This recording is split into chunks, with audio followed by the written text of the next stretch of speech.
Assalamualaikum warahmatullahi wabarakatuh.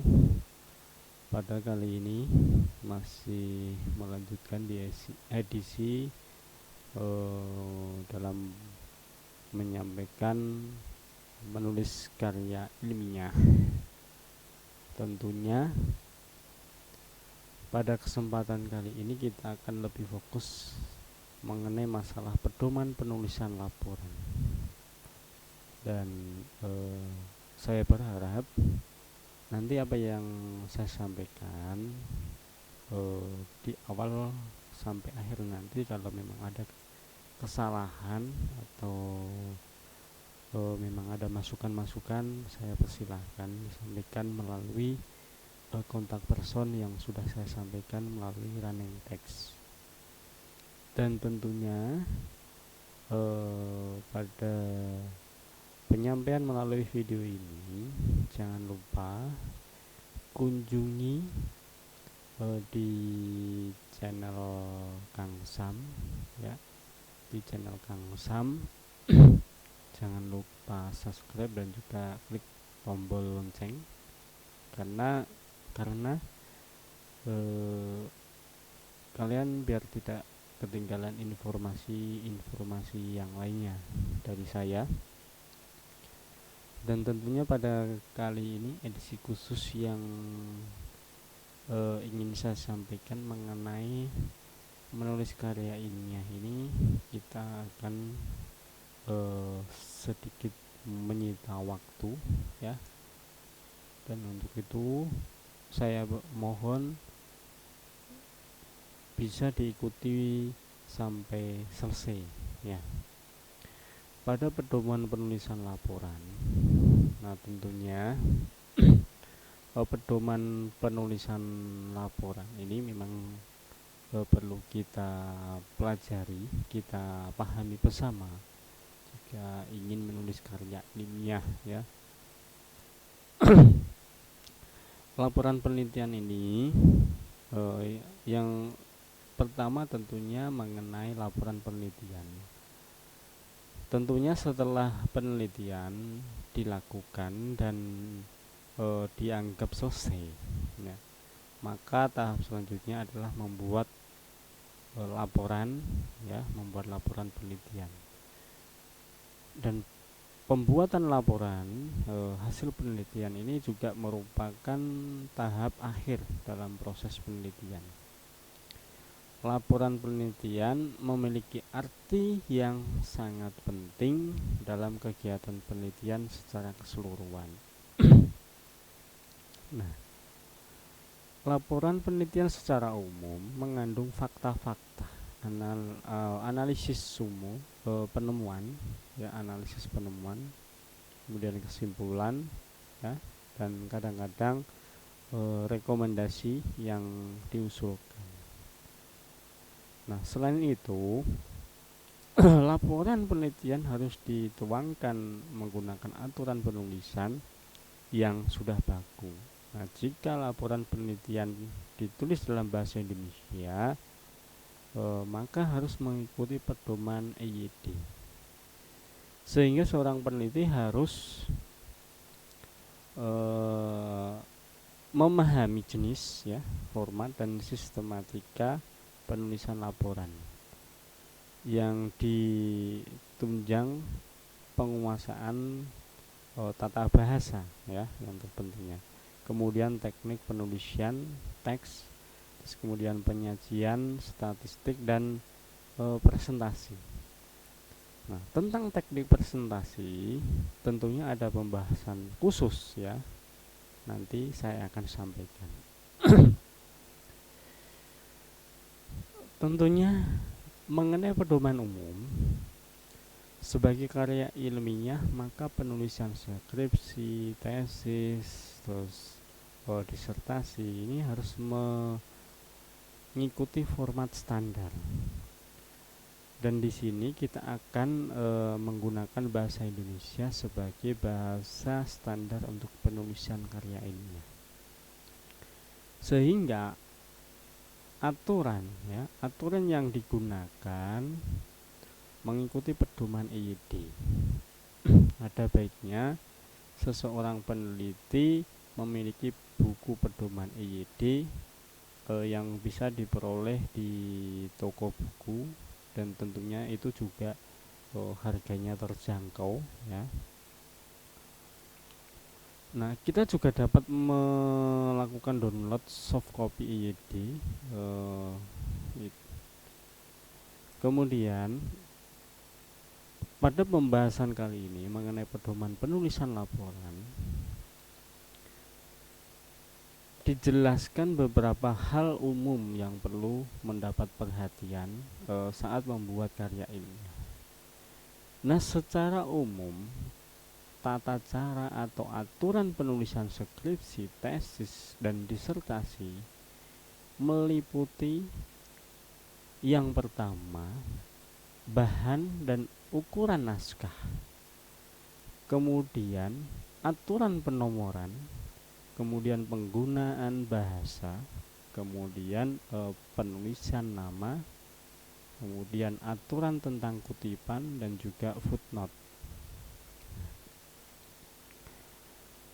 Mengenai pembahasan pada bahan dan ukuran, tentunya bahan dan ukuran ini mencakup mengenai sampul ya, yang sudah ditentukan. Kalau memang di perguruan tinggi ya harus sesuai dengan aturan yang sudah ditetapkan dari masing-masing perguruan tinggi ataupun fakultas ataupun sekolahan ya. Misalnya itu dari dari instansi yang memang sudah membuat kebijakan mengenai masalah sampul ya. Kemudian naskah. Nah, tentunya naskah ini biasanya yang sering dibuat di atas kertas HVS ya, biasanya 70 gram atau 80 gram ya, dan tidak bolak-balik ya, bukan seperti membuat buku ya, membuat buku yang bolak-balik ya. Karena ini kita mengenai penulisan laporan ya tentunya. Kemudian aturan penulisan ya. Penulisan meliputi jenis huruf, bilangan, satuan, jarak, baris, batas penulisan, paragraf baru, terus permulaan kalimat, terus kemudian pembagian bab dan subbab, kemudian rincian ke bawah, dan letak simetris. Dari jenis huruf ya, biasanya rata-rata itu menggunakan format ya, mengenai huruf biasanya Times New Roman 12 ya. Kemudian mengenai bilangan dan satuan, tentunya biasanya ditulis dengan angka, kemudian kecuali pada permulaan kalimat ya. Kemudian jarak baris ya. Jarak antara baris dibuat 2 spasi kecuali intisari ya, kutipan langsung, judul tabel dan judul gambar yang lebih dari 1 baris. Kemudian serta daftar pustaka ditulis dengan jarak 1 spasi. Kemudian batas penulisan. Nah, biasanya kan sering di dalam pedoman penulisan juga kan sudah disampaikan mengenai batas-batas penulisan. Tentunya tepi atas biasanya 4 cm, kemudian tepi bawah 3, kemudian tepi kiri 4, kemudian tepi kanan 3. Ini biasanya yang secara umumnya ya seperti itu. Kemudian paragraf baru. Nah, paragraf baru dimulai dengan ketentuan ke-6 dari batas tepi kiri.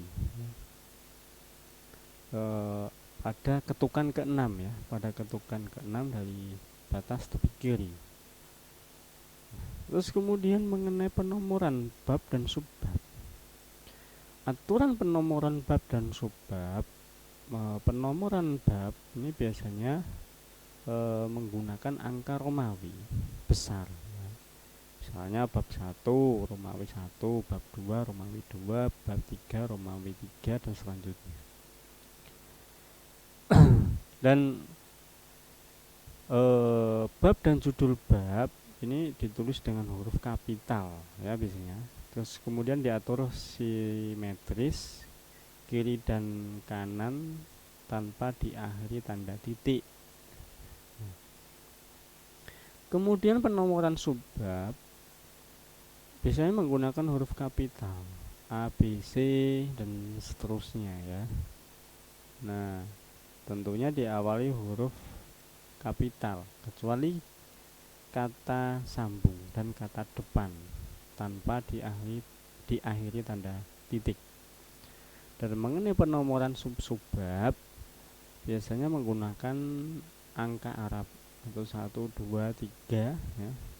Dan kemudian judul sub di subbab ini diawali dengan huruf kapital dan diakhiri dengan titik.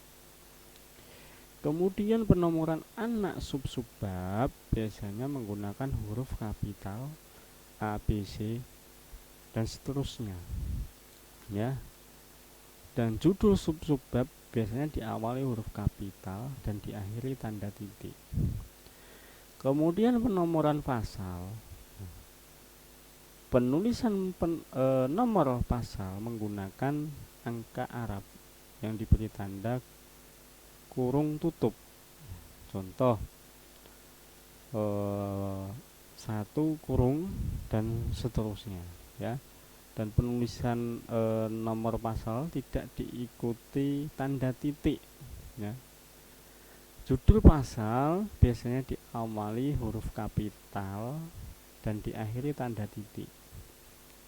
Mengenai penomoran ayat ini tidak menggunakan huruf kapital dan diberi tanda kurung tutup. Contoh A kurung ya, kemudian dan seterusnya ya. Nah, penulisan nomor ayat ya, penulisan nomor ayat tidak diikuti tanda titik. Judul ayat diawali huruf kapital dan diakhiri tanda titik. Dalam pembagian kategori yang menggunakan angka Arab dengan tanda kurung tutup, contohnya misalnya kurung buka 1 kurung tutup ya, kemudian seterusnya ya. Tentunya ini juga tanpa diikuti tanda titik dan biasanya huruf kapital dan diakhiri tanda titik ya. Nah, kalau ya. Kemudian penulisan tanda baca ya. Ini sangat penting sekali bagi yang menulis karya ilmiah. Ini juga kadang tidak memperhatikan mengenai tanda baca juga. Nah, mulai dari koma yang meliputi koma, tanda hubung ya, dan tanda kurung. Ini juga kalau kita perhatikan, kalau misalnya tanda koma ya, ini biasanya dipakai di antar unsur-unsur dalam suatu perincian atau pembilangan. Kemudian tentunya ini biasanya contohnya biasanya barang yang diminta dipengaruhi oleh harga, terus pendapat, selera dan sebagainya. Kemudian tanda hubung ya, tanda hubung itu biasanya kan strap itu ya. Nah, tanda hubung digunakan untuk menyambung kata ulang dan penulisannya tidak menggunakan spasi. Nah, ini biasanya banyak yang mengabaikan di persoalan ini.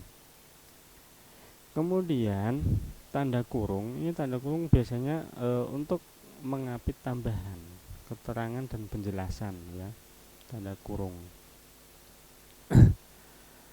Kemudian pengaturan halaman, tentunya dari penomoran halaman ya, tabel atau daftar, gambar dan persamaan. Nomor halaman bagian awal pada awal bagian skripsi biasanya menggunakan angka Romawi kecil ya, 1, 2, 3 dan seterusnya.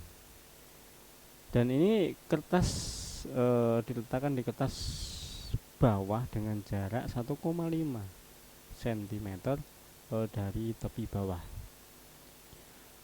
Kemudian pada halaman judul ini biasanya di bagian akhir ya, pada bagian pokok dan akhir skripsi.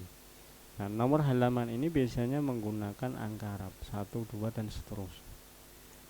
Biasanya ditulis di sebelah pojok kanan, ya, di sebelah pojok kanan atas dengan jarak 3 cm dari tepi kanan dan 1,5 cm dari tepi atas.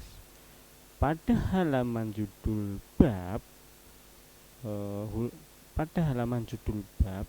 ya, nomor halaman ditulis di tengah bagian bawah dengan jarak 1,5 cm dari tepi bawah. Kemudian mengenai tabel atau daftar, kepala dan nomor tabel, perkataan tabel ditulis dengan huruf besar pada tengah halaman ya, tengah halaman, dan diberi nomor urut dengan angka Latin, misalnya tabel 1, tabel 2 dan seterusnya. Nah, kepala tabel atau nama tabel ditulis di bawah dengan huruf besar ya, seluruhnya berjarak 2 spasi dari kata tabel. Nah, apabila nama tabel lebih dari 1 baris, cara penulisan harus disusun sedemikian rupa sehingga kerucut membentuk kerucut ya, kerucut terbalik ya. Jadi baris kedua lebih pendek ya dari baris pertama dan seterusnya.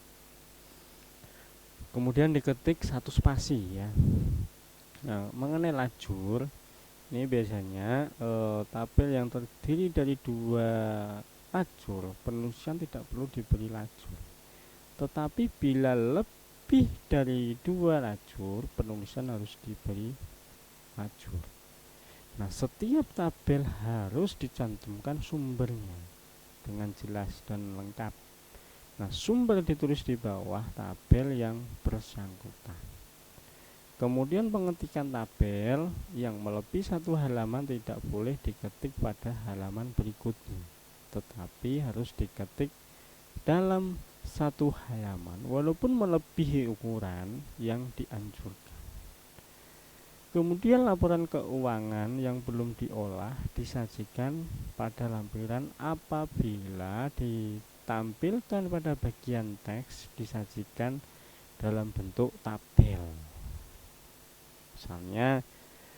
Misalnya tabel 1 ya, misalnya data realisasi penjualan dari tahun 2019 sampai tahun 2021 misalnya.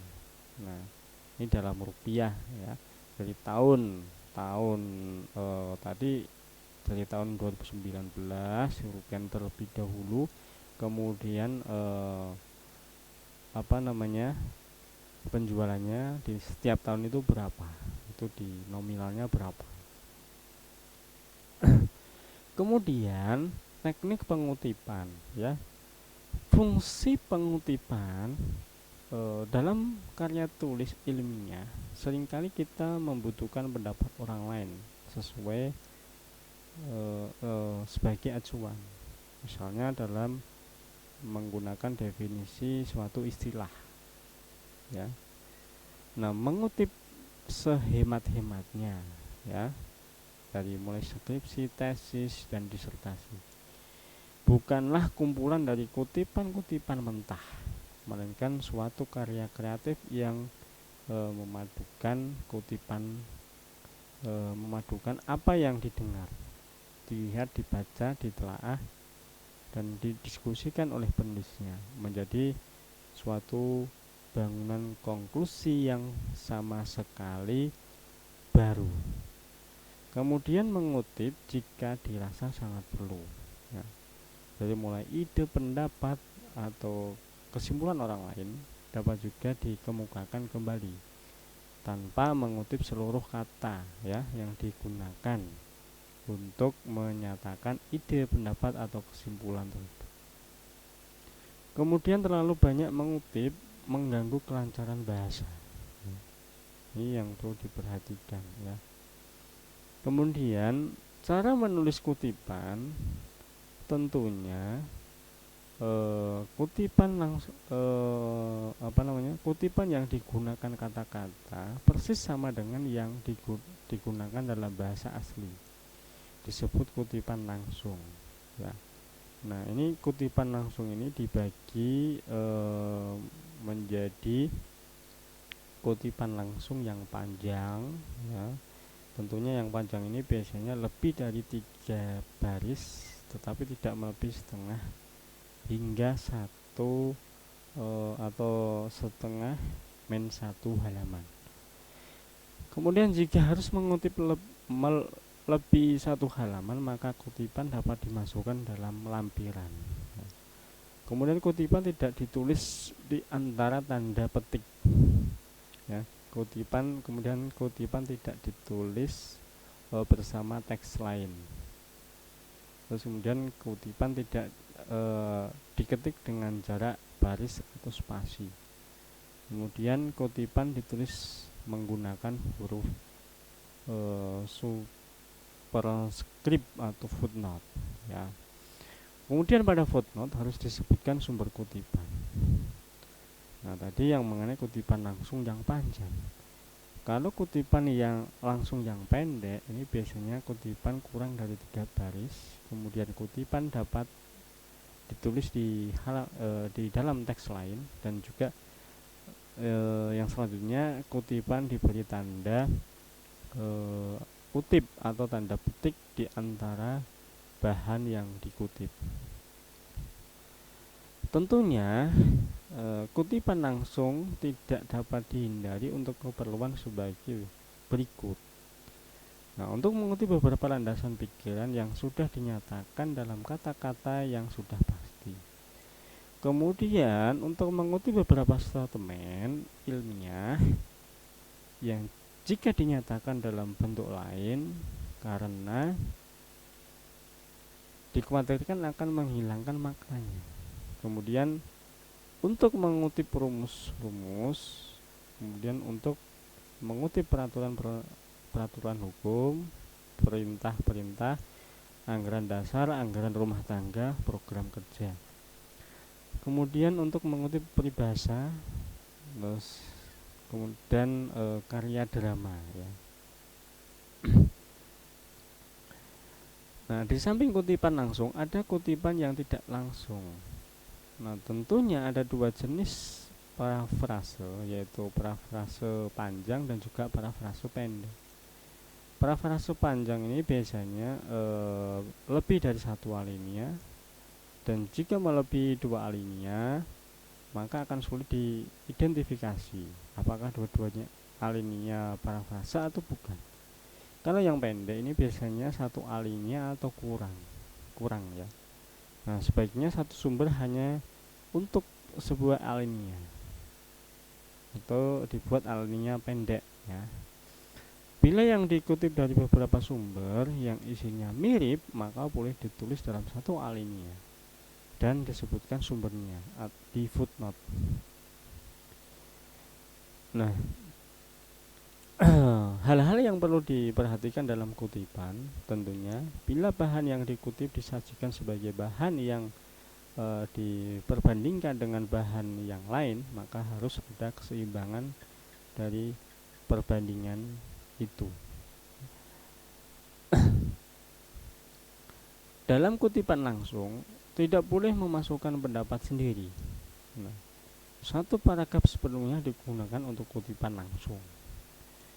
Sedangkan teknik menulis kutipan adalah Yang pertama, kutipan harus sama dengan aslinya, baik mengenai susunan kata, ejaan maupun tanda baca.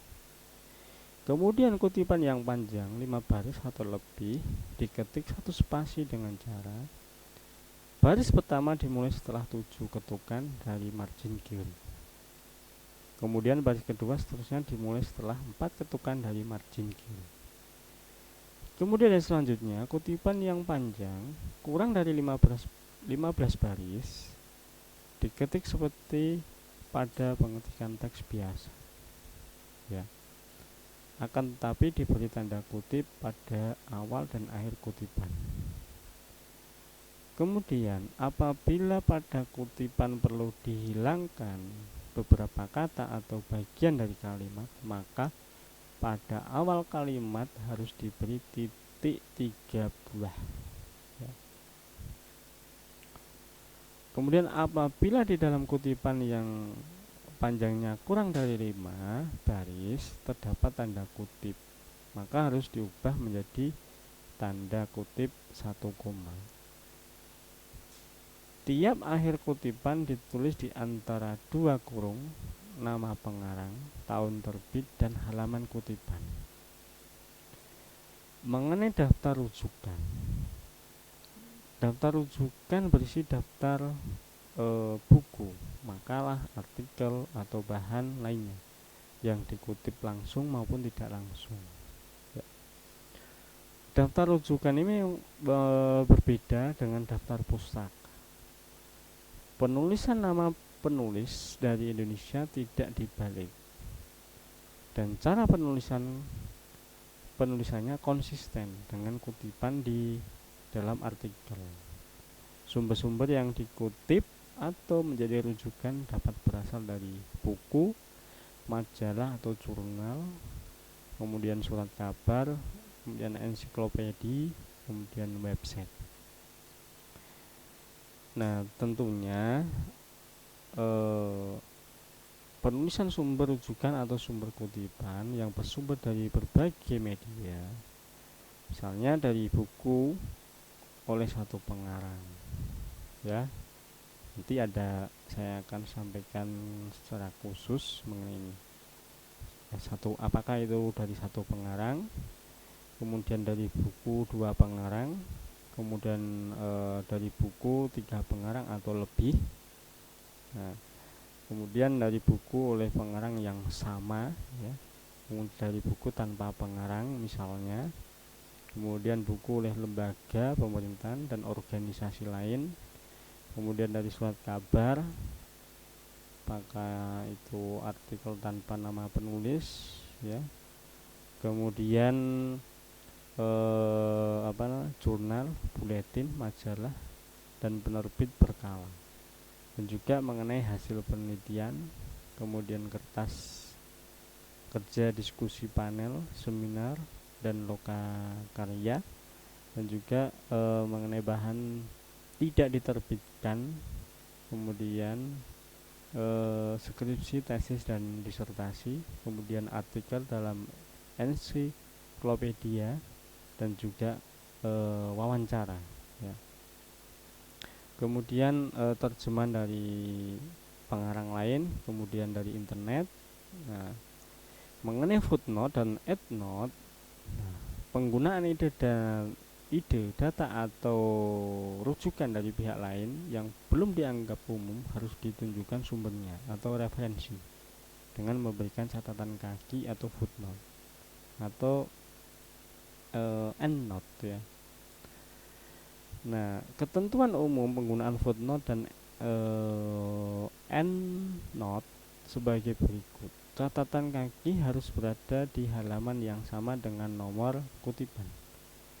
Kemudian pisahkan catatan kaki dengan teks. Kemudian penomoran catatan kaki sama dengan kutipan, yakni menggunakan angka Arab 1, 2, 3, dan seterusnya, ya. Kemudian jarak baris dalam suatu catatan kaki adalah 1 spasi, dan jarak antar catatan kaki adalah 2 spasi.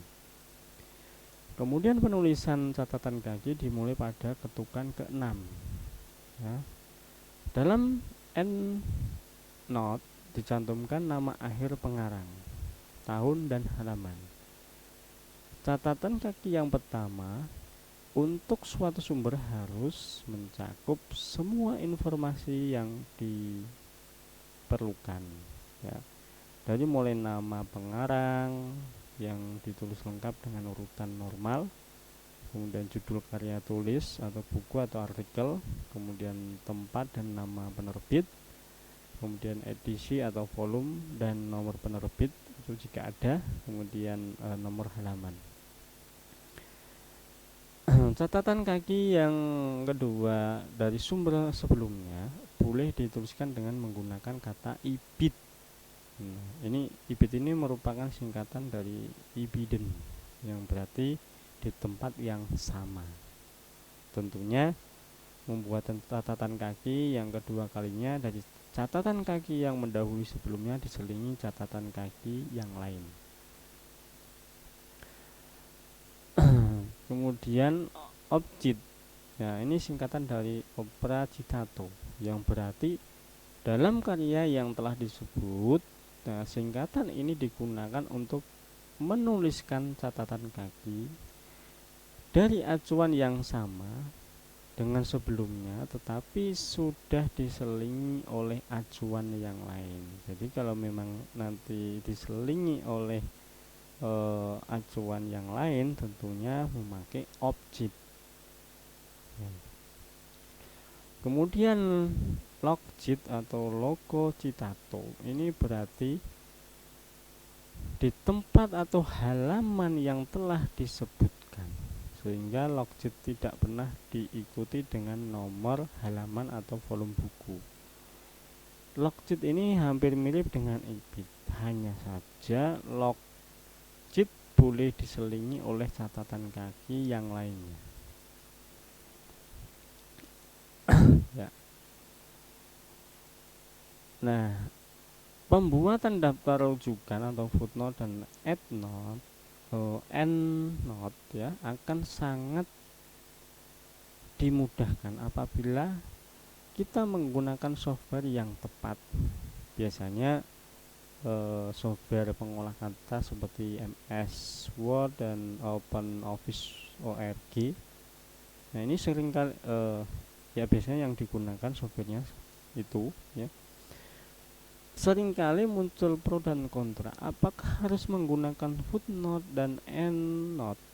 Ya, tentunya beberapa pertimbangan dalam pemilihan footnote dan endnote. Ini biasanya pada footnote ini sumber rujukan dituliskan langsung pada halaman yang sama, sedangkan endnote dituliskan di halaman akhir atau terpisah, sehingga footnote lebih mudah dibaca. Kemudian tanggung jawab pengutip. Nah, seorang pengutip bertanggung jawab penuh akan ketepatan dan ketelitian kutipan. Dan perlu untuk diperhatikan bahwa penemuan-penemuan selalu berkembang. Ini mengingatkan kepada pengutip bahwa suatu kesimpulan penelitian dari seseorang ahli dan kemungkinan telah berubah. Nah, sehingga sebelum mengutip suatu kesimpulan yang sudah lama, misalnya 10 tahun yang lalu, pengutip disarankan melakukan konfirmasi kepada sumbernya lebih dulu. Kemudian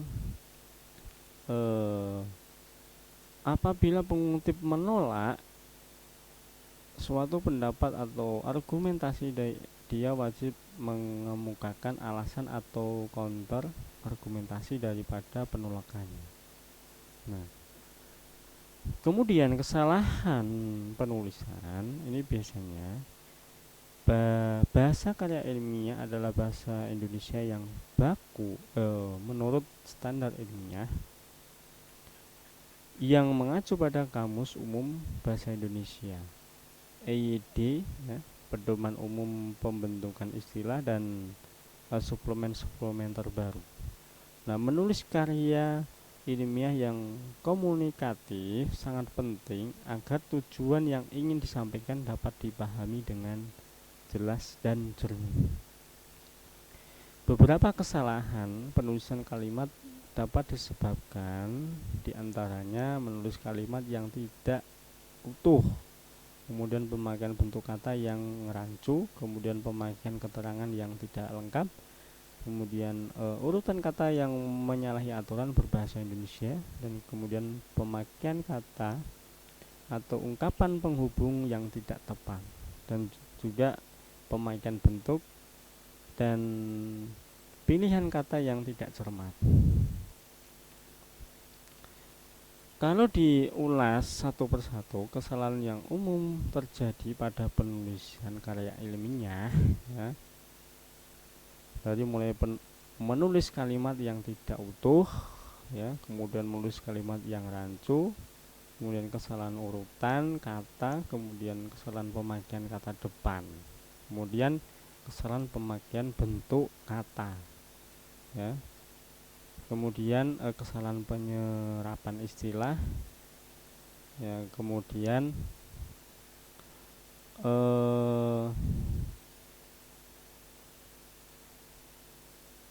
ya kata kesalahan penyerapan istilah, ya, biasanya seperti itu. Nah, kemudian ini yang perlu diperhatikan, ya, tentunya kata dasar yang ada dalam bahasa Indonesia adalah mungkir, bukan pungkir atau salah. Dari kata dasar mungkir bisa diturunkan kata-kata berimbuhan seperti memungkiri, dimungkiri, pemungkiran.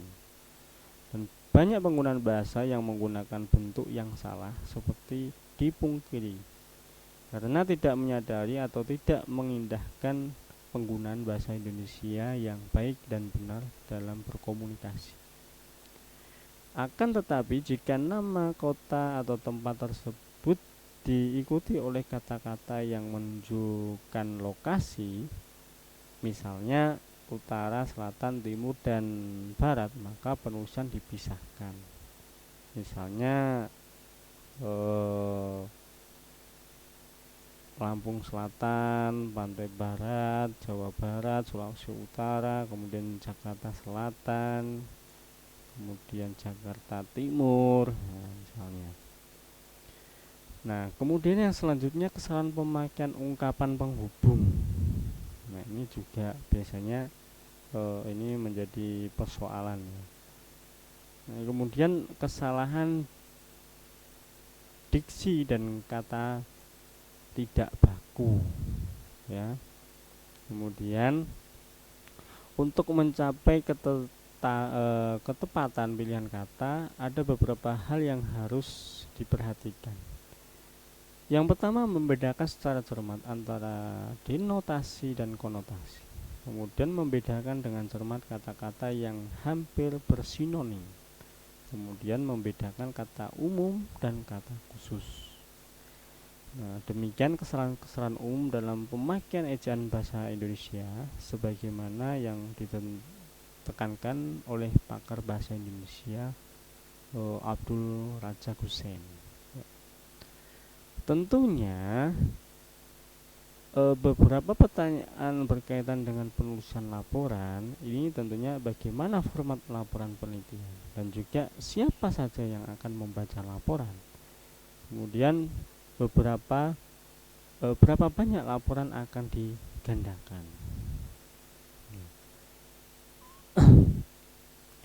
Pada pembahasan pedoman penulisan laporan ini, beberapa hal yang perlu diperhatikan saat menulis karya ilmiah. Yang pertama, mengenai pedoman penulisan laporan ini yang harus diperhatikan tentunya yang pertama bahan dan ukuran, kemudian aturan penulisan, kemudian penomoran bab dan subbab, kemudian penulisan tanda baca, kemudian pengaturan halaman dan juga tabel atau daftar, kemudian teknik pengutipan, ya. Dan beberapa kesalahan umum pada penulisan karya ilmiah ini biasanya menulis kalimat yang tidak utuh, menulis kalimat yang rancu, kemudian kesalahan urutan kata, kemudian kesalahan pemakaian kata ke depan, kemudian kesalahan pemakaian bentuk kata, kemudian kesalahan penyerapan istilah, ya, kemudian kesalahan pemakaian ungkapan penghubung, dan yang terakhir adalah kesalahan diksi dan kata tidak baku. Demikian mengenai pedoman penulisan laporan agar menulis karya ilmiah ini nanti bisa baik, ya mohon diperhatikan yang sudah saya sampaikan, beberapa poin-poin yang sangat penting tadi. Saya rasa cukup sekian, kurang lebihnya saya mohon maaf. Wabillahi taufiq wal hidayah. Assalamualaikum warahmatullahi wabarakatuh.